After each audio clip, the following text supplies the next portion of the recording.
पंचायत 3 में जो आपका नाम था जगमोहन, मैं उससे आपको पुकारूं या फिर विशाल यादव से? विशाल के आगे यादव लिखा हुआ है। क्या ऐसा होता है क्या कि देखा जाता है कि कहां से आ रहे हैं, आगे पीछे नाम के क्या लगा हुआ है? क्या मुंबई में भी ऐसा है क्या? थोड़ा सा कुछ बता सकते हैं दर्शकों को, जो मसाला तैयार है? तो अभी दिखा दूंगा, तो फिर पैसे किस बात कर लूंगा वहां पे। अगर आपको बिहार से कई एक्टर निकल कर आए हैं, कई सिंगर निकल कर आए हैं। मनोज वाजपेयी, मनोज तिवारी को देख लीजिए, आप रवि किशन जी को देख लीजिए, सब पॉलिटिक्स में आ गए। निरहुआ को देख लीजिए। आप भी आना कुछ है उम्मीद की नहीं? अरे तो फेवरेट पॉलिटिशियन कौन है? तेजस्वी यादव, अखिलेश यादव? पंचायत में आपको सबसे बेस्ट रोल लगा तो कौन सा लगा? जो कहते हैं कि क्या रातों रात जिंदगी बदल गई, वैसा हुआ क्या आपके साथ इस रोल के बाद से? जी वैसा ही हुआ, लेकिन ये संघर्ष काफ़ी लंबा है। दूसरे लोग ताने मारते थे कि गवर्नमेंट जॉब में हो गए थे, यार तुम लोग एक्टर बनोगे, पैसे नहीं हैं, चीज़ें नहीं हैं, और इतने लोअर मिडिल क्लास के हो तुम लोग। फेमस होने के बाद आ जाते हैं मैसेज ऐसे? वो आता है, बिल्कुल आ रहा है। अच्छा, वो भी आ रहा है। बिल्कुल आ रहा है। और वो बात करना चाहती हैं लड़कियां। एक मेरी पोस्ट है, अब मुझे पहली बार 1 लाख से ऊपर लाइक्स मिल गए। अच्छा। मैं कहा अरे बाप रे, 1 लाख लोग ने लाइक कर दिया, तो मेरे लिए बड़ी बात है, और इनका इतना प्यार मिल रहा है तो बड़ा खुशी महसूस। नमस्कार दोस्तों, स्वागत है आपका। और एक सीरीज जिसका इंतजार हर किसी को बड़े लंबे अरसे से था, और जब हम लोग ऑफिस में बैठते थे तो हमारे साथ के जो लोग थे, जो बच्चे थे या फिर जो साथ काम करने वाले थे, वो कह रहे थे कि भाई पंचायत 3 आने वाली है और वही देखनी है। और उसी की स्टार कास्ट हमारे साथ है विशाल यादव जी, जो कि बहुत अच्छा काम किया, बहुत ही जमीन से जुड़ा हुआ काम किया जिसको कहा जाए। विशाल जी, बहुत स्वागत है आपका। बहुत अच्छा काम किया आपने। और पंचायत 3 में जो आपका नाम था जगमोहन, मैं उससे आपको पुकारूं या फिर विशाल यादव से? लोग किससे बात कर रहे हैं? लोग फिलहाल तो जगमोहन कह रहे हैं। जगमोहन कह रहे हैं, तो आपको जो अच्छा लगे आप कहें। अच्छा, ये जगमोहन का जब कैरेक्टर आपके पास आया, शुरुआत वहीं से करते हैं। हाँ। तो जब आपने स्क्रिप्ट देखी तो, या फिर आप वहां तक पहुंचे कैसे, ये रोल मिला कैसे, वो स्टार्टिंग जर्नी अगर आप बता पाए तो बेहतर होगा। देखिए, ऑडिशन के थ्रू मिला। मुंबई में मेरे जैसा एक्टर वहाँ पहुँचता है तो ऑडिशन होता है, टेस्टिंग जिसको टेस्ट बोलते हैं। तो 3 राउंड ऑडिशन हुआ इसका। वहाँ एक कास्टिंग कंपनी है, कास्टिंग पे उन लोगों ने मुझे ढूंढा और मुझे स्क्रिप्ट दिया और ऑडिशन किया। बहुत बड़ी कास्टिंग कंपनी है वो। तो ये ऑडिशन के थ्रू हुआ, और उस समय मेरे जैसे बहुत सारे जो लड़के हैं वहाँ गए हुए हैं, तो सब चाहते थे कि ये रोल करें, क्योंकि इतनी बड़ी सीरीज है तो सब एक्टर इसका हिस्सा बनना चाहते हैं। तो उसमें भारतेंदु हो या एनएसडी हो या बीएनए हो या एमपीएसडी हो, ऐसे तमाम इंस्टीट्यूशन जो भारत में हैं, और मेरे जैसे जो सभी से सीखते हुए और खुद के अनुभव से वहाँ पहुँचता है, तो सब ये कोशिश कर रहे थे कि ये रोल करो, क्योंकि मिल जाए मुझे। तो मैं समझ चुका था कि ये जो है अब 100% से नहीं चलेगा, 150 से 200% देना पड़ेगा। हाँ। और ये मौका बिल्कुल नहीं छोड़ना चाहता था। ठीक बात है जी। तो मैं जी जान लगा दिया, और फिर 1 राउंड हुआ, 2 राउंड हुआ और 3 राउंड हुआ। फिर उसके बाद मुझे आरा से आते हैं आप? हाँ, आरा से। हाँ। सोचा था कभी आरा से निकल के मुंबई जाएंगे और वहां पर जाएंगे? और सबसे बड़ी बात यह है कि जो कहते हैं कि क्या रातों रात जिंदगी बदल गई, वैसा हुआ क्या आपके साथ इस रोल के बाद से? जी वैसा ही हुआ, लेकिन ये संघर्ष काफ़ी लंबा है। ये रात बहुत लंबी है, जो रात जिस दिन ये हैपनिंग हुआ और शुरू हुआ, ये रात आने में बहुत लंबा समय लगा है। क्योंकि मैं, जैसे आप कह रहे हैं, आरा से हूँ मैं, तो मैं वहीं से हूँ। बहिरो एक जगह है, मेरा मोहल्ला है। तो मैं पहले ही, क्या है वो, छोटा सा गांव था पहले? गांव है, गांव था, लेकिन शहर के बिल्कुल नज़दीक है। तब तो वार्ड नंबर हो गया है। अच्छा। नगर निगम में आ गया हो, लेकिन उसका माहौल जो है वैसा ही है। तो सेमी गांव बोल सकते हैं, आधा शहर है आधा गांव, मिक्सर चीज़ों का। तो आधा गांव का भी नॉलेज था वैसे, लेकिन गांव के लिए मैं दूसरे गांव जाता था समझने के लिए। तो वहीं पैदाइश हुई मेरी। तो वहाँ से निकल के यहाँ ना, बड़ा वो जो जर्नी रहा। तो 5वीं क्लास में मैंने तय किया कि मुझे एक्टर बनना है, और अभी आप मुझे जगमोहन से जान रहे हैं, तो आप सोच सकते हैं कि कितना लंबा समय लगा होगा। जी। आपके समाज के लोग, आप बता रहे हैं छोटा सा गांव, आपकी बिरादरी यादव बिरादरी है, वहाँ के लोग होंगे, रिश्तेदार होंगे, दोस्त यार होंगे। आप कहते नहीं कि अब तो बड़का एक्टर बन गए हो, पहचानोगे नहीं? देखिए, मेरी इतनी बात नहीं हो पा रही है किसी से वहाँ पे, लेकिन घर पे अच्छा रिस्पांस है। क्योंकि मैं बचपन में बड़ा शरारती था। तो एक किस्सा था कि जब मैं बदमाशी करता था, तो मेरे उम्र के जो भी लड़के थे, उनके गार्जियन अपने घर में बंद कर देते थे उनको, कि इसकी साया ना पड़ जाए, मेरा बच्चा। अच्छा। हाँ, इतना बदमाश ना हो जाए, क्योंकि बड़ा जिद्दी किस्म। आज पछता रहे होंगे शायद। हाँ, अब उल्टा हो गया होगा हाँ। कि अपने बच्चों को बोलते होंगे कि देख इसने ऐसे किया और ऐसे किया। तो समय का सब चीज़ है, समय से बड़ा कोई हुआ नहीं, तो आप मेहनत ईमानदारी से करते हो तो दुनिया बदल जाती है। अच्छा, रोल माता जी का रोल बड़ा इंटरेस्टिंग था। मैं आपको दिल से बताऊं, जब मैं वो सीन देख रहा था, जब माता जी और आपका जो सीन देख रहा था, तो मेरी दादी इस दुनिया में नहीं है, तो मैं रिलेट कर पा रहा था। इतना अच्छा आप लोगों ने और माता जी ने जो रोल निभाया है कि लोग रिलेट कर पा रहे हैं। तो ऐसा कोई इंसिडेंस, कोई घटना हुई, लोग आपसे बातचीत कर रहे हैं कि हाँ वो एकदम रियलिस्टिक लग रहा था, लोगों को अपने कुछ याद आ रहा था, जैसे मैं अपना उदाहरण दे रहा हूँ, वैसा कुछ हुआ क्या? बिल्कुल हुआ, बिल्कुल हुआ, और मैं शॉक भी हो गया इतना ज़्यादा रिस्पांस देख के, और खुशी भी मिल रहा है कि जैसे जो आप काम किए और उसका प्रभाव इतना है कि लोग रिलेट कर जा रहे हैं, मतलब रूह तक पहुंचने वाली बात है। तो इससे बड़ी बात क्या हो सकती है मेरे लिए। तो ये बिल्कुल हुआ। शो रिलीज हुआ था 28 के, मतलब 27 के 12 बजे रात में, और 28 को जो इंडियन टाइम है, इंडिया का जो टाइम है, तो 28 की शाम में मैं मुंबई में एक जगह है जहाँ खड़ा रहता हूँ, अमूमन सीनियर के साथ बातचीत करते हैं, अपना चिल आउट करते हैं, चाय पीते हैं। तो एक व्यक्ति आए 40 साल के लगभग, इसलिए मुझे याद ही हमेशा, क्योंकि पहली घटना मेरे साथ ये शो के जस्ट रिलीज के बाद हुआ। तो वो आए और उन्होंने कहा कि आप जगमोहन है क्या, आपने जगमोहन प्ले किया क्या? तो मैंने कहा जी हाँ। तो फ़ौरन मेरा हाथ पकड़े और रोने लगे। और 40 साल का व्यक्ति अगर आपके साथ रोने लगता है हाथ पकड़ के, तो आप डर भी जाते हो, असहज हो जाते हो कि बीच सड़क पे यार रोने लगा, क्या होगा, तो बाकी लोग क्या समझेंगे, कुछ बड़ी घटना हो गई या क्या हो गया। अच्छा जी। तो उन्होंने कहा कि विशाल भाई मेरी भी दादी थी, और मैं जैसे ही रात में शो देख रहा था मैं कनेक्ट कर गया और मुझे दादी की याद आने लगी। तो इससे बढ़िया। जी जी। आपके तो कहते नहीं कि पैरों तले जमीन खिसक गई, उस समय ऐसा नहीं लगा कि ये हो क्या गया अचानक से? जी बिल्कुल बिल्कुल हुआ वैसा, और मुझे अनुमान नहीं था कि इतना ज़्यादा कनेक्ट कर पाएंगे लोग। ये था कि मेहनत ईमानदारी से काम किया हूँ तो जनता अपने अपने अनुसार लेती है, लेकिन इतना ज़्यादा कनेक्शन होगा, इमोशनली अटैच हो जाएंगे, ये मुझे बिल्कुल अंदाज़ा नहीं था। तो मैंने अपनी छोटी बहन को फ़ोन किया उस घटना के जस्ट ही बाद, और बोला कि ऐसा प्रभाव। उसने कहा कि सब प्रभु कृपा है, हनुमान जी कृपा है, मेहनत ईमानदारी से काम करो, लोग और जुटेंगे। तो घर परिवार में बात हुई इसके बाद, जब आपकी ये पंचायत 3 आ गई, पिताजी और बहन सब लोग क्या कह रहे थे? सब अच्छा ही कर रहे। मेरी बहन तो जैसे शो देखा उसने, तो मैंने बात किया उससे, तो अच्छा ख़राब तो नहीं बोली कि अच्छा है ख़राब है तो ऑडियंस जनता है जो डिसाइड करेगी, लेकिन एक बात तय है कि अब तुम्हें लोग भूलेंगे नहीं। हाँ, ये उसका कहना। क्या बात है जी, बिल्कुल ठीक बात है। हाँ। और इस बार मैंने देखा है पंचायत 3 जब आई तो आपके रोल की बहुत बहुत चर्चा हो रही है, ये आपको महसूस भी हो रहा होगा? जी जी बिल्कुल, बहुत ज्यादा चर्चा हो रही है। बाकी कैरेक्टर, अगर मैं आपसे पूछूं, विशाल यादव से पूछूं कि आज की डेट में पंचायत, अपना रोल छोड़ के पंचायत में आपको सबसे बेस्ट रोल लगा तो कौन सा लगा? देखिए सारे किरदार अच्छे हैं, और इस सीरीज़ में मुझे किसी भी चीज़ के लिए और कहीं भी खड़ा किया जाए तो मैं मेहनत ईमानदारी से करूँगा, क्योंकि ये यूनिवर्स मुझे पसंद है। ये जो भी स्टोरी है और जहाँ प्लेस है वैसे चीज़ें जानता हूँ, मैं वहीं से आता हूँ, तो मेरे दिमाग में बहुत सारे किरदार हैं, बहुत सारी चीज़ें हैं जो मैं इसमें यूज कर सकता हूँ। तो मुझे खाली फ्रेम में भी खड़ा कर दिया जाए तो मैं कुछ क्रिएट कर दूंगा और मज़ा आ जाएगा।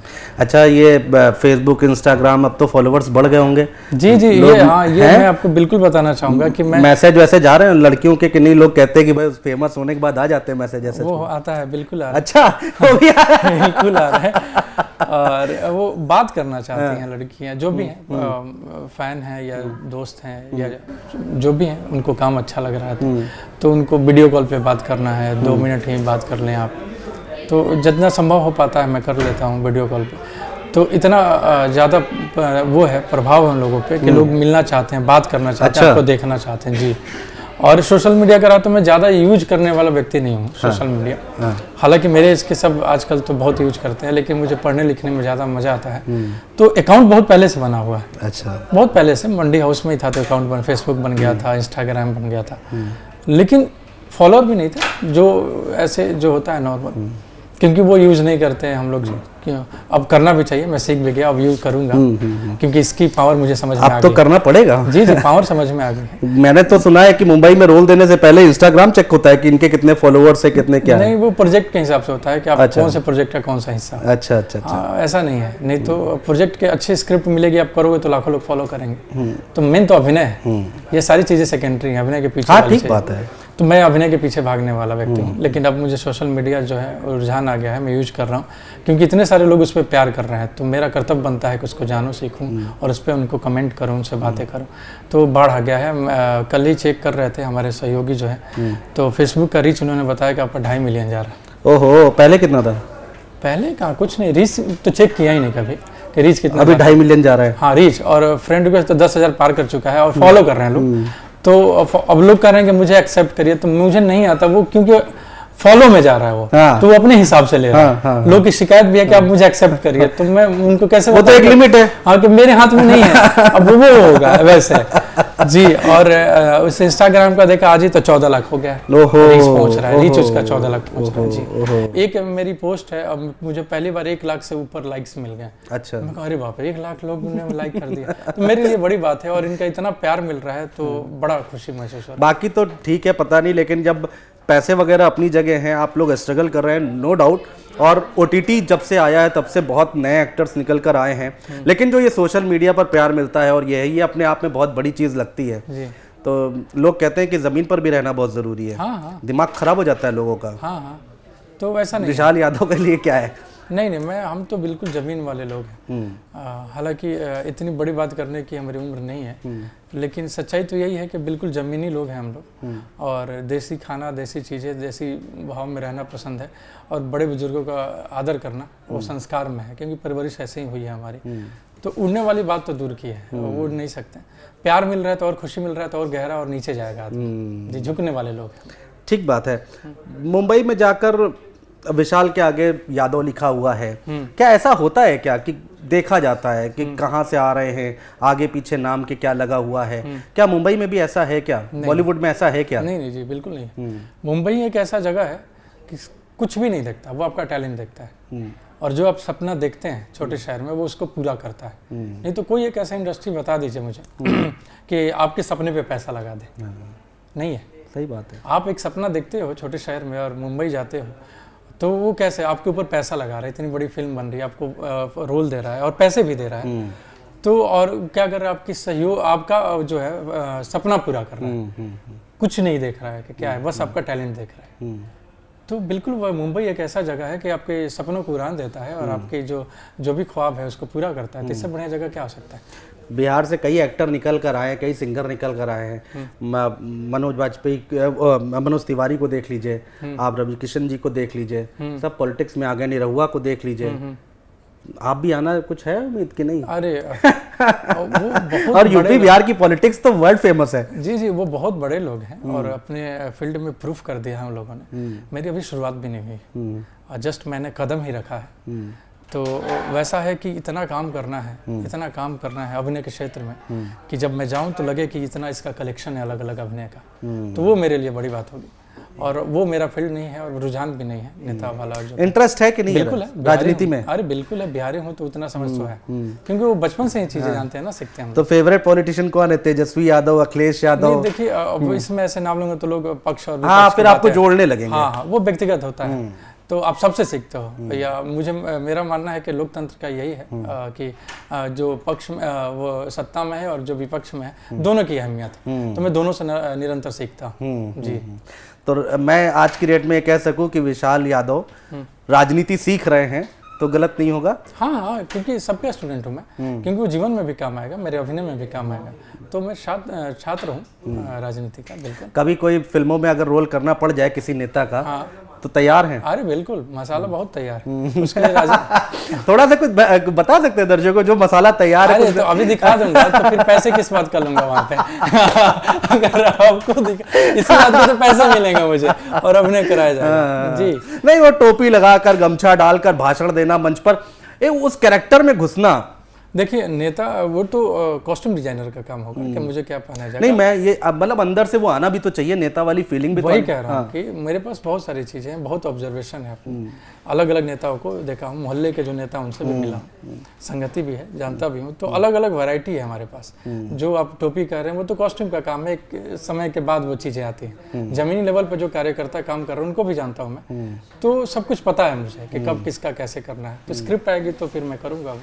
अच्छा, बिहार के, यूपी के जो लोग हैं, आप चूंकि बिहार से ताल्लुक़ रखते हैं तो इसलिए मैं कह रहा हूँ, जो नए बच्चे हैं, यूथ हैं, युवा हैं, तो बहुत सारे लोगों के अंदर बहुत गलतफहमियां भी हैं बॉलीवुड को लेकर, मुंबई को लेकर।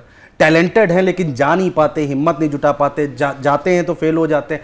आप एक बार अपनी जर्नी बताइए, कितनी बार फेल हुए, कितने समय तक आप स्ट्रगल करते रहे?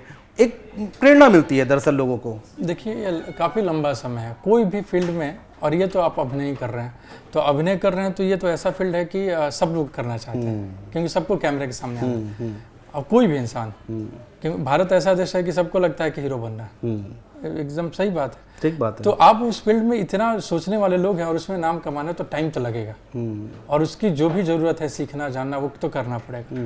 तो आपको मेहनत ईमानदारी से सीखना पड़ेगा, जानना पड़ेगा, और उसमें निरंतर प्रयास करना पड़ेगा, जो मैं कर रहा हूँ।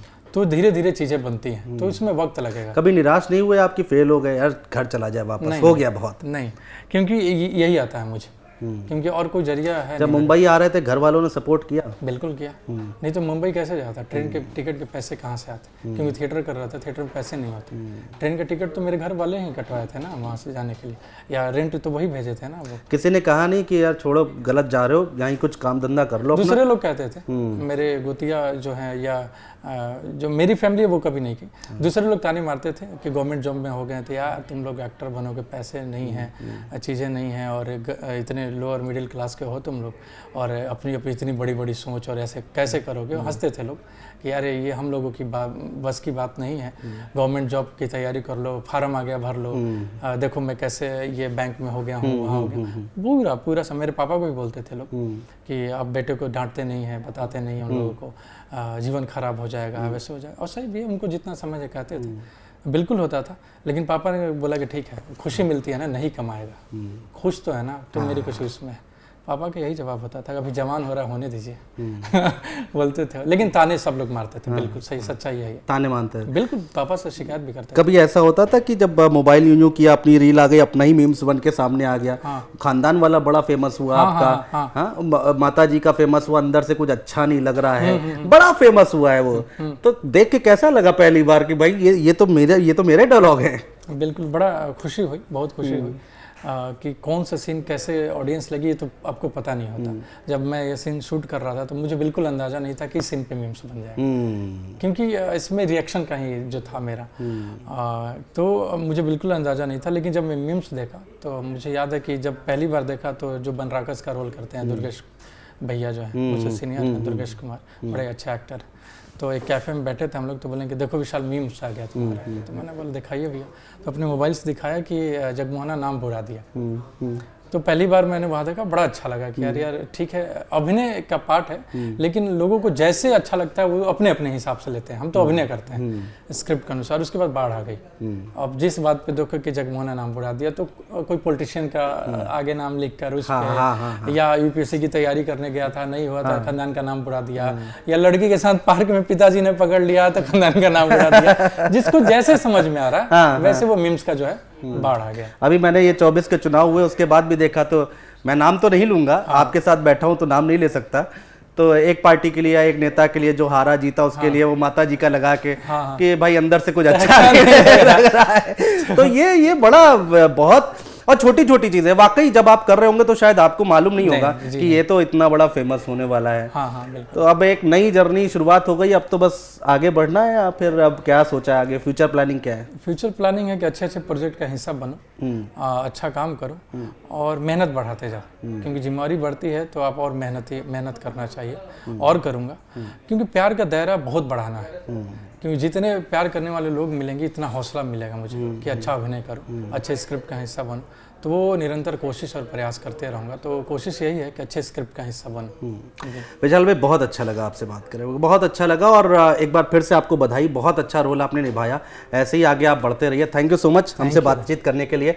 आगे आप और अच्छा काम करें, अच्छे रोल करें, और एक बार फिर से हम और आप ऐसे ही बैठ के इंटरव्यू करें। बहुत शुक्रिया। तो विशाल यादव, छोटी सी जगह से आगे निकलने वाले एक शख्स, और बहुत लोगों के लिए यहाँ पर एक बेंचमार्क यहाँ पर सेट करते हुए, बताते हुए कि अगर आपके अंदर हिम्मत है, हौसला है, तो आप आगे बढ़ सकते हैं। चुनौतियाँ कितनी भी आएँ, पीछे नहीं मुड़ना है। जीता जाता उदाहरण हमारे सामने। बहुत शुक्रिया दर्शकों, हमारे साथ जुड़ने के लिए, तमाम ये चर्चा देखने के लिए, प्यार देने के लिए बहुत शुक्रिया।